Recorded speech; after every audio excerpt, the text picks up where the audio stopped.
کیا آپ کو پتہ ہے کہ عید پوریم کون سی عید ہے؟ سب سے پہلے ہم دیکھتے ہیں کہ پوریم کا مطلب کیا ہے۔ پوریم لفظ پور سے نکلا ہے۔ پور کا مطلب ہوتا ہے لوٹ یا ڈائس۔ جیسے ہم آج کے دور میں جب لوڈو کھیلتے ہیں تو ہم ڈائس استعمال کرتے ہیں نمبرز لینے کے لیے، اسی طرح پور جو ہے وہ کرہ ڈالنے کے لیے استعمال ہوتا تھا۔ اسی طرح عید پوریم کی ہسٹری آپ کو آستر کی کتاب میں ملتی ہے۔ کتاب کے شروع میں ہمیں یہاں پر ایک بادشاہ کا ذکر ملتا ہے جس کا نام اکسویریس ہے، اور یہ بادشاہ ہندوستان سے لے کر کوش تک 127 صوبوں پر سلطنت کرتا تھا، اور اپنی سلطنت کے تیسرے سال اس نے اپنے سب حاکموں اور خادموں کی بڑی ضیافت کی، اور 180 دن تک وہ انہیں اپنی جلیل القدر سلطنت کی دولت اور اپنی اعلیٰ عظمت کی شان و شوکت دکھاتا رہا۔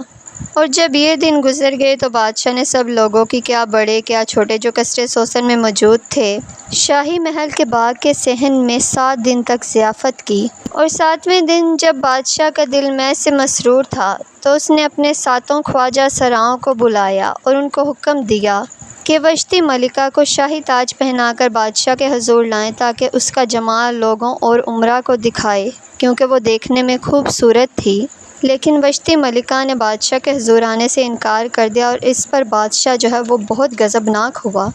تب بادشاہ نے ان دانش مندوں سے جن کو وقتوں کا امتیاز تھا پوچھا کہ قانون کے مطابق وشتی ملکہ کے ساتھ کیا کرنا چاہیے، کیونکہ اس نے اکسویریس بادشاہ کا حکم جو خواجہ سراؤں کی معرفت ملا نہیں مانا ہے۔ تب بادشاہ کے ایک مقرب نے کہا کہ اگر بادشاہ کو منظور ہو تو اس کی طرف سے ایک شاہی فرمان نکلے اور وہ فارسی اور مادیوں کے آئین میں مدرج ہو، تاکہ بدلا نہ جائے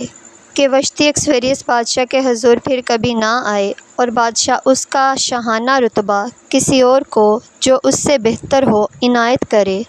یہ بات بادشاہ کو پسند آئی اور بادشاہ نے ایسا ہی کیا۔ ان باتوں کے بعد جو بادشاہ کے ملازم تھے اور جو اس کی خدمت کرتے تھے کہنے لگے کہ بادشاہ کے لیے جوان خوبصورت کنواریاں ڈھونڈی جائیں، اور جو کنواری بادشاہ کو پسند ہو وہ وشتی کی جگہ ملکہ ہو۔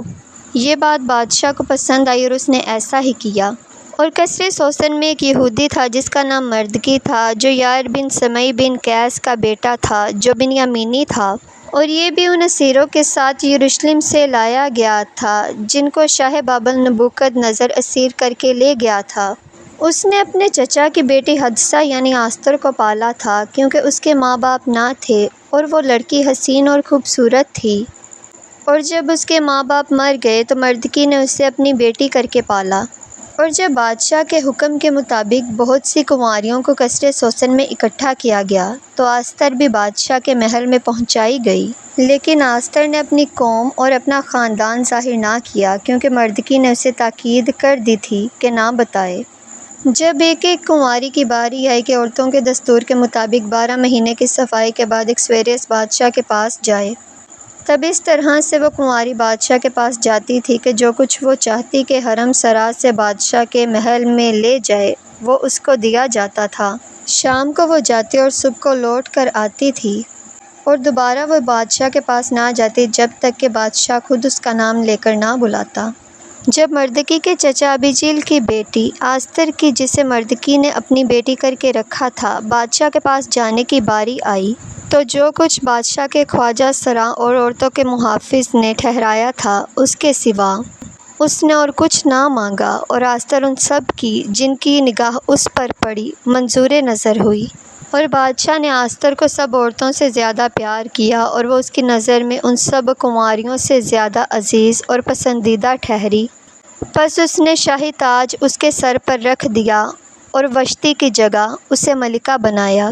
انہی دنوں میں جب مردکی بادشاہ کے پھاٹک پر بیٹھا کرتا تھا، بادشاہ کے خواجہ سراؤں میں سے جو دروازہ پر پہرا دیتے تھے 2 شخصوں نے بادشاہ پر ہاتھ چلانے کے لیے سازش کی، اور جب مردکی کو یہ بات معلوم ہوئی تو اس نے آستر ملکہ کو بتائی، اور آستر نے مردکی کا نام لے کر بادشاہ کو خبر دی، اور جب اس معاملہ کی تحقیقات کی گئی اور وہ بات ثابت ہوئی تو وہ دونوں ایک درخت پر لٹکا دیے گئے،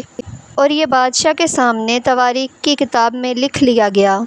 ان باتوں کے بعد اکسویریس بادشاہ نے حجاجی حمداتا کے بیٹے حامان کو ممتاز اور سرفراز کیا، اور اس کی کرسی کو سب امراء سے جو اس کے ساتھ تھے برتر کیا۔ اور بادشاہ کے تمام ملازمین جو تھے وہ جھک کر حمان کی تعظیم کرتے تھے، لیکن مردکی ایسا نہیں کرتا تھا، کیونکہ اس وقت میں